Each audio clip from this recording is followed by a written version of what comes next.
AP రైతు సంఘం ఆధ్వర్యంలో సొంగవరపుకోట తహసీల్దార్ కార్యాలయం దగ్గర ధర్నా చేపట్టడం జరిగింది.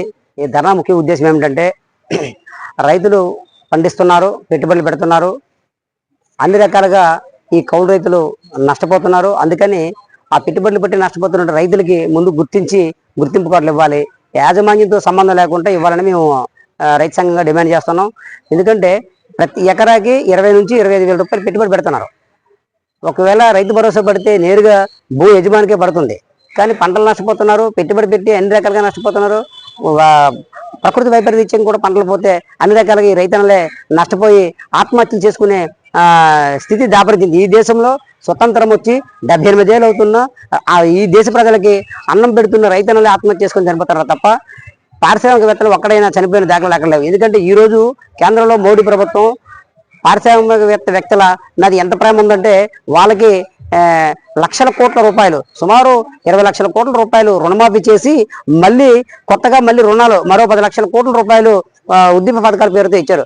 అంటే నీకు పారిశ్రామికవేత్తల మీద ఉన్న ప్రేమ ఈ దేశ ప్రజలకు అన్నం పెడుతున్న రైతుల మీద ఎందుకు లేదని చెప్పి రైతు సంఘంగా కేంద్ర రాష్ట్ర ప్రభుత్వాలే డిమాండ్ చేస్తున్నాం. ఇప్పటికైనా రైతుల పక్షాన ఉండి ఎవరైతే రైతన్నలు సాగు చేస్తున్నారో శిస్తుకు కానీ భాగానికి కానీ అలాగే ఇతర రూపంలో చేస్తున్న ఏ రూపంలో చేసిన రైతులు కౌలు కింద గుర్తించాలని చెప్పి మేము డిమాండ్ చేస్తాం. వాళ్ళు నేరుగా యాజమాన్యంతో భూ యజమానితో సంబంధం లేకుండా అధికారులు వెళ్ళి ఎంక్వైరీ చేసి వాళ్ళకి కౌలు పట్ట ఇవ్వాలని చెప్పేసి డిమాండ్ చేస్తున్నాం. ఒకటైతే రైతులు పెట్టుబడి సాయం కింద రాష్ట్ర ప్రభుత్వం గతంలో కూడా ఆ ప్రతిపక్షంగా ఉన్నప్పుడు చెప్పింది, అధికారంలోకి వచ్చిందో కూడా చెప్పింది చంద్రబాబు నాయుడు ప్రభుత్వం.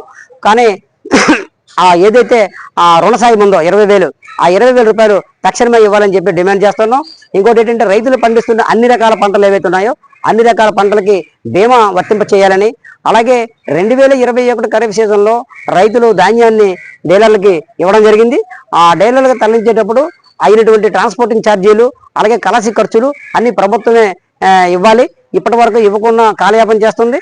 కాబట్టి తక్షణమే ఆ బకాయిలు విడుదల చేయాలని, అలాగే రైతు వ్యతిరేక జీవోని కేంద్ర ప్రభుత్వం తీసుకొచ్చింది, జీవో నెంబర్ 22.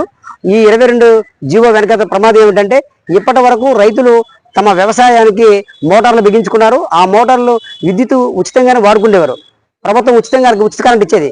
కానీ ఈ రోజు ఉచిత కరెంట్ నుంచి రైతుల్ని తొలగించేసి మీటర్లు బిగించి వాళ్ళకి బిల్లుల రూపంలో డబ్బులు వసూలు చేయాలని దుర్మార్గంగా ఈరోజు అంబానీ కంపెనీలో ఉన్నటువంటి మీటర్లని బలవంతం కొనిపించి ఏర్పాటులో ఈరోజు మోడీ రాష్ట్రంలో చంద్రబాబు నాయుడు కోరుకున్నారు. గతంలో కూడా జగన్మోహన్ రెడ్డి గారు కూడా ఇదే పని చేశారు. కాబట్టి ఏ ప్రభుత్వం వచ్చినప్పుడు కూడా పారిశ్రామికవేత్తలు తొత్తులుగానే ఉంటారు తప్ప ఈ దేశ ప్రజలకు అన్నం పెడుతున్న రైతుల పట్ల చింత అయినా కూడా చిత్తశుద్ధి లేదని చెప్పేసి చెప్తున్నాం.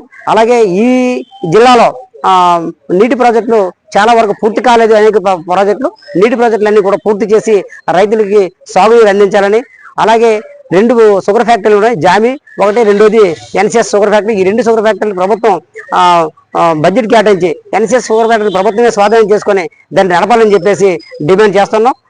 ఇంకోటి ఏంటంటే రైతులు దుర్మార్గంగా ఈరోజు, ఎందుకంటే ప్రభుత్వం ఓ పక్క నుంచేమో రైతులకేమో ఆదుకుంటామని చెబుతూనే మరో పక్క రైతు వ్యతిరేక ప్రభుత్వాలు వెళ్తే మళ్ళీ ఢిల్లీ పోరాటాన్ని సవిచరవలసి వస్తుందని చెప్తాను. ఉదాహరణకి ఈరోజు శ్రీలంక చూశారు కదా, వామపక్షాలు అధికారంలోకి వచ్చి. కాబట్టి అక్కడ ప్రభుత్వం వైఖరిని బట్టే ఈరోజు అందరూ కూడా వామపక్షమే మొగ్గు చూపారు. అదే పరిస్థితి ఆంధ్రప్రదేశ్లో కూడా రాబోతుంది కూడా. ఎందుకంటే పారిశ్రామికవేత్తల మీద ఉన్న ప్రేమ రైతుల మీద చూపించకపోతే పతనం అయిపోతారని చెప్పి ఇందు మూలంగా కేంద్ర ప్రభుత్వాలకి హెచ్చరిస్తున్నాం.